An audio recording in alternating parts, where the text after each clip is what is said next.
ঘাড় ব্যথা অনেক রোগী আছেন।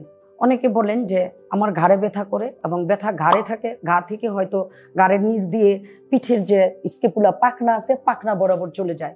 অনেকে বলেন যে আমার ঘাড় ব্যথা থেকে ব্যথা সেই হাত বরাবর আসে। অনেকে বলেন আমার ব্যথা পুরো হাতেই যায়, জিম জিম বারবার অবশ হয়।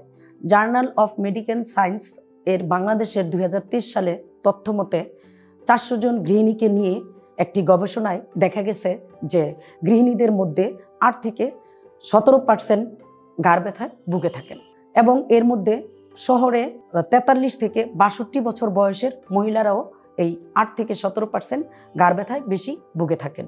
তাহলে এই ঘাড় ব্যথার কারণটা কি? কেন এই ঘাড় ব্যথা এত বেশি হচ্ছে এবং ফিমেলদেরই বেশি হচ্ছে? ঘাড় ব্যথার অনেক কারণ থাকতে পারে, এর মধ্যে পোস্টার একটা বড় কারণ। যদি আপনি ব্যাট পজিশনে বসে কম্পিউটার টিপেন বা ডেস্ক ওয়ার্ক করেন বা ঘরের কাজ করেন, ঘাড় ব্যথা হতে পারে।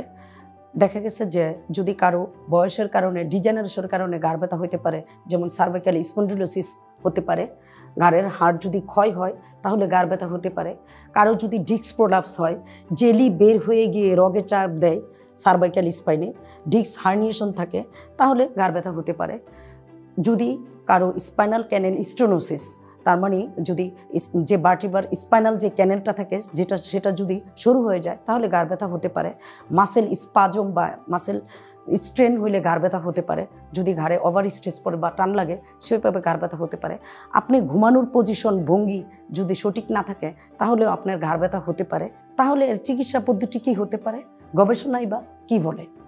দর্শক, যদি কারো ঘাড়ে ব্যথা হয় এবং ব্যথার বয়স যদি 1 থেকে 2 সপ্তাহ বা সর্বোচ্চ 3 সপ্তাহ হয় এবং ব্যথাটা যদি হাতে ছড়িয়ে যায়, জিমজিম বারবার অবশ হয়, বা কারো যদি দেখা গেছে যে হাত পিছনে নিতে পারেন না, পিঠ চুলকাতে পারেন না,